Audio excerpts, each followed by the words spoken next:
This is the sneaker that didn't just sell out, it broke the internet. The Trophy Room Air Jordan 1. Only 12,000 pairs on the entire planet. Thousands upon thousands of people tried to get their hands on them, and almost every single one of them failed. So how did a few well-connected people manage to snap up what seems like the entire stock? And what does that story tell us about the dark, shady underbelly of the sneaker game? Today we're exposing the king of backdoored sneakers, or at least one of them. I started out selling sneakers at 13. It was as a hobby at first, but my parents was not trying to buy me no shoes for 2000. So I started selling shoes. I grew a collection, and then I realized you can make mad bread off of reselling. If you've ever tried to buy a pair of limited edition sneakers, you already know the drill. You're up at the crack of dawn, you're staring at a screen, clicking refresh, and just praying to the sneaker gods. And then you take an L. A loss. The shoes are gone in seconds. But were they really sold out? Or were they gone long before you even had a shot? This is where we have to talk about the dirtiest secret in the sneaker world. Backdooring. I just find it funny how you're backdooring the pairs. What are you talking about? Backdooring about what?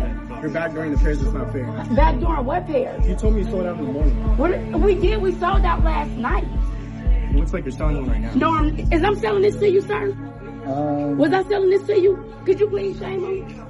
No, I wasn't selling this to him. I was explaining why this was up there, but I don't have to explain to you. I didn't see that up there. But it don't, because didn't I say somebody accidentally put that up there? Backdooring is exactly what it sounds like. It's when store managers and brand insiders move sneakers straight to resellers before they ever touch the shelves, before the public has a chance. They bypass the entire system, moving stock right out the back door to private clients. And we're not talking about a few pairs. This is massive quantities of the most hyped releases funneled straight into the hands of those ready to flip them for obscene profits. It's a system that makes you feel completely powerless. It turns a culture that's supposed to be about passion and community into a rigged game, where the average fan is stuck on the outside looking in, while a select few get incredibly rich. It's been happening for years, often hidden in plain sight. And at the very center of one of the biggest scandals ever is one man, Benjamin Kicks. What's good, guys? It's your boy Ben Kicks. Look, Benji, what's going on, bro? Yo, what's good, guys? It's your boy Ben Kicks. Benjamin Kapelushnik, who the world knows as Benjamin Kicks, isn't your average reseller. He's basically a celebrity in the sneaker world, famous for getting the rich and famous the rarest shoes on earth. He built an entire empire on one simple thing, having access to sneakers that nobody else can get. And he's not exactly quiet about it. How's business? Booming. For years, his social media has been one giant flex. You'll see him surrounded by literal mountains of shoeboxes, showing off sneakers that haven't even been released yet. While the rest of us were setting our alarms for a drop, he already had the product in hand. The big question has always been, how? In his own words, his back door so big only I can stop me, he's basically admitted he's been deep in this side of the industry since 2016, and has even hinted that his connections go way beyond just a few store managers, maybe even to the brands themselves. His name has been tied to a lot of shady releases, but nothing blew the whole system wide open quite like the Trophy Room Air Jordan 1 scandal. In early 2021, the sneaker world was losing its mind. The Trophy Room Air Jordan 1 was about to be one of the biggest drops of the year. It was a collaboration with Trophy Room, the sneaker shop owned by Michael Jordan's own son, Marcus Jordan. The shoe was a twist on the legendary Chicago colorway, limited to just 12,000 pairs, each telling a story about MJ being frozen out of the 1985 NBA All-Star Game. The hype was out of control. Everyone knew the release was going to be chaos, but nobody was ready for what actually went down. We got to get into the fiasco with the first Trophy Room Air Jordan. Let's do it. Let's do it. Because when that thing happened, there were so many pairs floating around early on the resale market. Resellers had them. Weeks before the official release, the impossible started happening. Pictures started flooding the internet. Not just of a few pairs here and there, but of hundreds, even thousands of Trophy Room 1s already in the hands of resellers. And who was front and center posing with a massive haul? You guessed it, Benjamin Kicks. How was that even possible? This release was supposed to be a raffle to make it fair. Yet, here was the proof, right in front of our eyes, that a huge chunk of the stock was already out in the world. The community was furious, and all fingers started pointing in one direction. Marcus Jordan and Trophy Room. And everybody had stories about getting them backdoored directly from Trophy Room, Which, from your store. Cap. So much cap. The accusation was that he had backdoored most of his store's inventory, selling it directly to resellers for way more than the $190 retail price.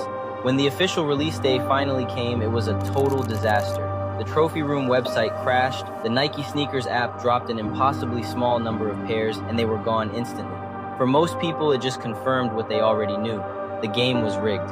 They never ever stood a chance. The shoes were already gone. If it were to be Cap, there would have to be some massive conspiracy against you, and everybody made up stories about getting them backdoored from Trophy Brendan, Room. what else is everybody going to say? You know what I'm saying? Of course they're going to say they got the pairs from me. The fallout from this was huge. The Trophy Room scandal wasn't just a rumor, it was a conspiracy that we all watched unfold online. The evidence started connecting the dots. Just to validate what they had. There were pairs that got away from us. There were pairs. A lot of them. Those people are no longer with us. But again, as the owner, GM, player, coach of the brand, I'm not going to throw anybody under the bus.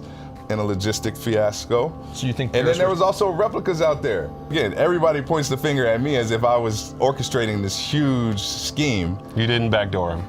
No. Sources came forward claiming that Trophy Room had sold thousands of pairs early for somewhere between $1,000 and $1,500 each. That means Marcus Jordan potentially made millions in profit before a single shoe was sold to the public. One podcast interview with a reseller even laid out the alleged deal. Duffel bags filled with cash being driven down to Miami in exchange for shipments of the sneakers.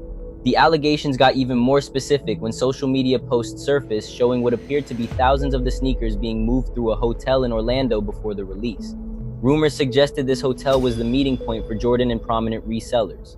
To make matters worse, photos later emerged that allegedly showed Marcus Jordan himself at the hotel, meeting with resellers just before the shoe's official launch. Marcus Jordan has publicly denied all of it. Cap. So much cap. Calling it a conspiracy theory.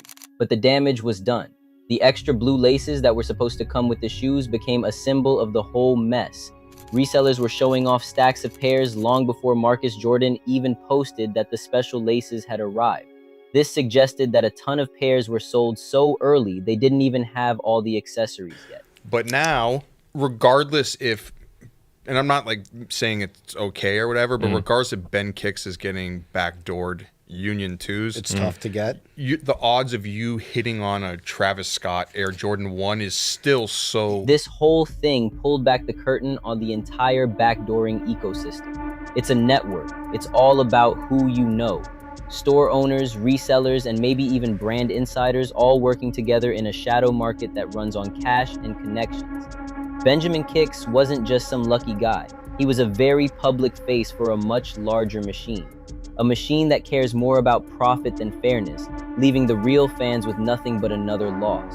The Trophy Room incident is probably the most famous case of backdooring we've ever seen, but it's not the only one. It's really just a symptom of a much bigger problem. This whole practice creates a toxic environment where regular people are let down over and over again. And a lot of them start to lose faith in the brands they used to love.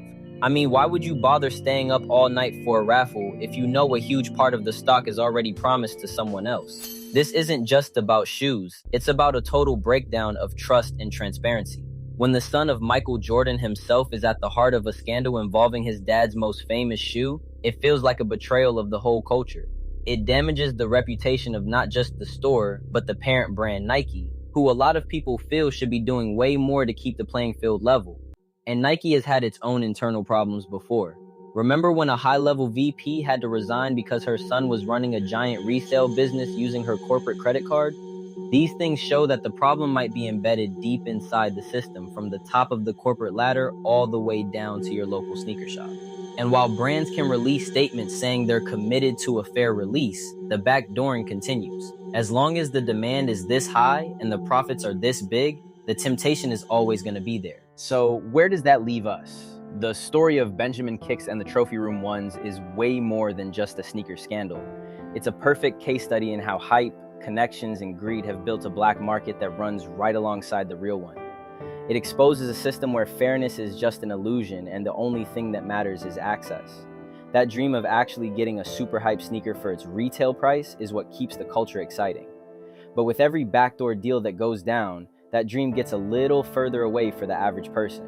It forces all of us who love sneakers to ask a tough question. Is this a game we can even win anymore? Or are we just playing in a system that was built for us to lose? So this is the reality of the game now. It's frustrating.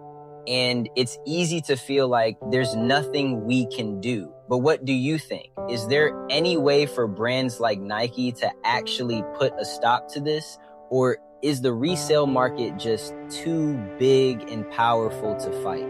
Let me know what you think down in the comments. And if you're finding this investigation eye-opening, make sure you subscribe and hit that notification bell so you don't miss what we uncover next. Thanks for watching. Share your own horror stories about trying to get a hyped release in the comments below. I read all of them. Until next time, stay vigilant.